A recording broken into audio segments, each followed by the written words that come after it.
Hello மக்களே, இன்றைக்கி நம்ம பார்க்க போகிற வீடியோ ரோட்டு கடையில் நம்ம போட்டிருக்க பொம்மைங்களை பற்றி தான் பார்க்க போகிறோம். உங்களுக்கு இந்த வீடியோ பிடிச்சிருந்துச்சின்னா சப்ஸ்கிரைப் பண்ணிங்க. நான் சொல்கிற கருத்து பிடிச்சிருந்துச்சுன்னா என்னோடய சேனலை லைக் பண்ணிங்க. நம்ம ரோட்டு கடையில் ஒவ்வொரு டைமும் இந்த மாதிரி பொம்மைங்க போட்டிருக்கும் போது கடந்து தான் போயிட்டுருக்கோம். ஆனால் நமக்கு ஒவ்வொரு மணியோட வேல்யூ தெரிஞ்சாலும் நம்ம ஆன்லைனில் வாங்கிக்கலாம் அப்படின்ற நோக்கத்தோடு வெளியில் போயிடுறோம். ஆனால் இனிமேல் இந்த மாதிரி பொம்மைங்க ஷாப் கடை இருந்துச்சுன்னா கண்டிப்பாக அதை போய் விசிட் பண்ணி பாருங்கள். ஒவ்வொன்றுமே யூனிக்காக அழகாக நல்லா இருக்குது. இருந்தாலும் நம்ம நேரடியாக பார்த்து வாங்கும்போது இன்னும் அழகாகவே இருக்குது.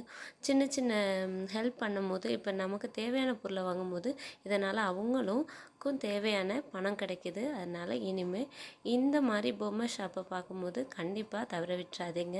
ஒவ்வொரு டைமும் பார்க்கும்போது நானும் இப்படி தான் அந்த கடையை தாண்டி எவ்வளோ டைம் போயிருக்கேன். அப்படி இருக்கிற ஒரு நாள் தோணுச்சு, நம்மளும் போய் பார்க்கணும், அவங்கள்ட்ட ஒரு பொருளாச்சும் வாங்கணும் அப்படின்னு தோணுச்சு. அதனால் நான் போய் பார்த்தப்ப அழகழகாக இருந்துச்சு, நல்லா இருந்துச்சு. அதோடு பார்த்திங்கன்னா ஆன்லைனில் தெரியாமல் பார்க்காம வாங்குகிற பொருளை விட பார்த்து வாங்கும்போது இன்னும் அழகாக இருக்குது. நம்ம குழந்தைங்கள அந்த இடத்துக்கு கொண்டுட்டு போகும்போது அவங்க ரொம்ப ஹாப்பியாக இருக்கிறாங்க. அந்த மாதிரி நான் வாங்கின பொம்மைங்க தான் இது ரெண்டும். என்னோடய சேனலை